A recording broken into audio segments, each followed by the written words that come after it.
I had that with P Diddy. I went over to say hello to P Diddy, and Jay-Z was there, and Leonardo DiCaprio was sat at the All far right, side. I think you've dropped enough names. Okay, I think people thought Prince and Brian Ferry was good. Stick on the people the story's about. So I went over and I was trying to think who's the easy target in this scenario, who's the one that you go to say the hello, and I'm thinking, I saw him in Get Him to the Greek, I'm going to go over there and say hello to him, so I thought P Diddy. So I went out to shake his hand, and I shook his hand, and I was like, oh, nice to meet you, and he's just going,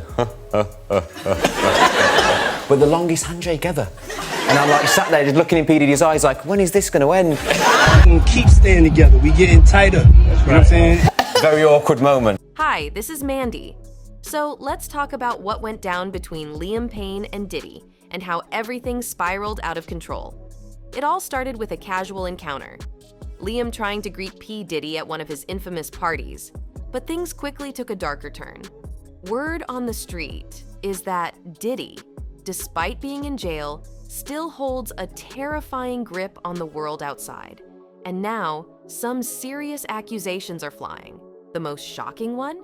People are claiming that Diddy was behind Liam Payne's death. Yep, you heard that right. When the news of Liam's passing first broke, most people believed it was just a tragic accident, or maybe even suicide. But now, with the release of his autopsy report, it looks like there's way more to this story. The toxicology results? They revealed that Liam had a specific substance in his body, one that's been linked directly to Diddy and his notorious freak-off parties. It's the kind of substance that Diddy allegedly uses to spike the drinks of his victims before things take a much darker turn. Despite Liam's efforts to maintain a clean-cut public image, these new details suggest that he might have been involved in those infamous parties, and possibly, he's just the first of many people that Diddy plans to eliminate before any trial can take place. It doesn't stop there. TMZ, always ready to stir the pot, decided to leak some highly controversial photos of Liam's lifeless body, which sparked even more speculation. The room where he supposedly fell from looked like a crime scene, chaotic and scattered, with signs of a possible struggle. People began piecing together that Liam may not have fallen to his death. He might have been pushed. As if that wasn't enough to fuel conspiracy theories, Liam's girlfriend left Argentina and flew back to Miami without him, adding another layer of suspicion. Now, as more information came to light, things took a serious turn when the toxicology report was released. It showed that Liam had a cocktail of substances in his system, including something called pink, a dangerous mix of drugs that has become infamously linked to Diddy's freak-off parties. According to reports from outlets like ABC News and TMZ, this pink mixture contains everything from ketamine to MDMA, as well as other substances that Diddy allegedly uses to keep people at his parties going for hours, even if they aren't in the mood. What's even more chilling is that Liam didn't bring any of these substances with him to the hotel. Someone specifically sought him out and sold it to him at a suspiciously cheap price.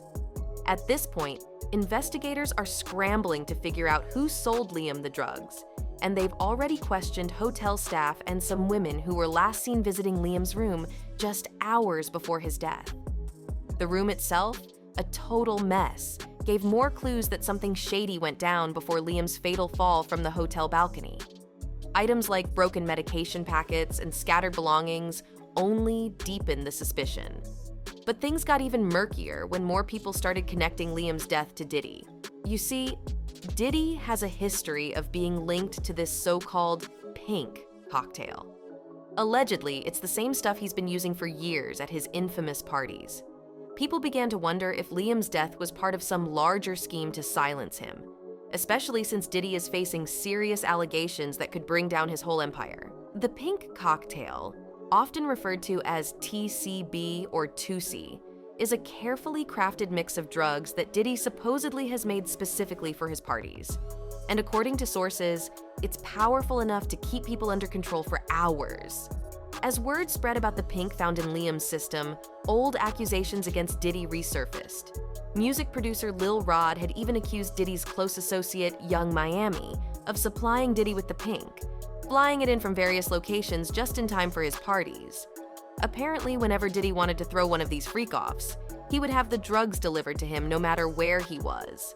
And it wasn't just any regular drugs.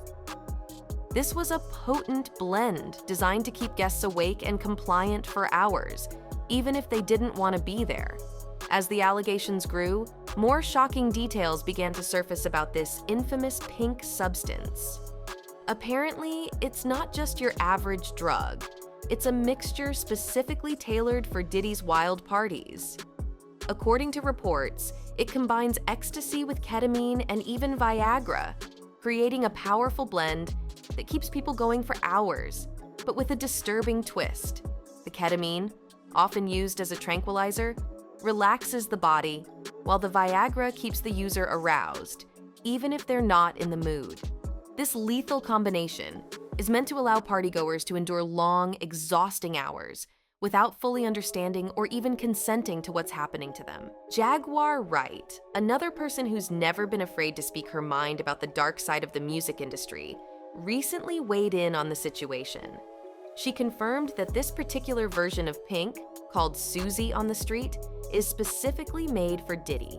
The mix found in Liam's toxicology report matched the same formula used at Diddy's notorious parties, leading many to believe that Liam might have been targeted and drugged against his will. Jaguar went on to explain that this pink cocktail is so powerful that even those who aren't interested in engaging in Diddy's freak-offs are often coerced by the drug's effects. The inclusion of food coloring, giving the drug its distinctive pink color, makes it easily identifiable. Just like in the TV show Breaking Bad, where they made a signature color for their product. And as if things couldn't get more bizarre, Liam wasn't the only one to experience something like this. Gay men have reportedly been using similar cocktails for years at underground parties. These combinations of drugs are often used to create an environment where inhibitions are lowered and people can be controlled. Viagra helps with physical endurance, while ketamine numbs the body, allowing people to go through extreme experiences without feeling the pain. When all of these substances are combined, you've got a cocktail that's not just deadly, it's designed to manipulate and dominate. This is exactly what people believe was found in Liam's system. With all these puzzle pieces coming together, people are starting to think that Liam's death wasn't just a tragic accident, but possibly part of a much bigger plan to silence him. The fact that two women were seen leaving his room just before his death and now no one can find them only raises more questions. Were they hired to set him up? Was Liam trying to expose something bigger about Diddy's parties and met a tragic fate because of it? While we may never know all the details, the evidence piling up points to something far more sinister than we originally thought.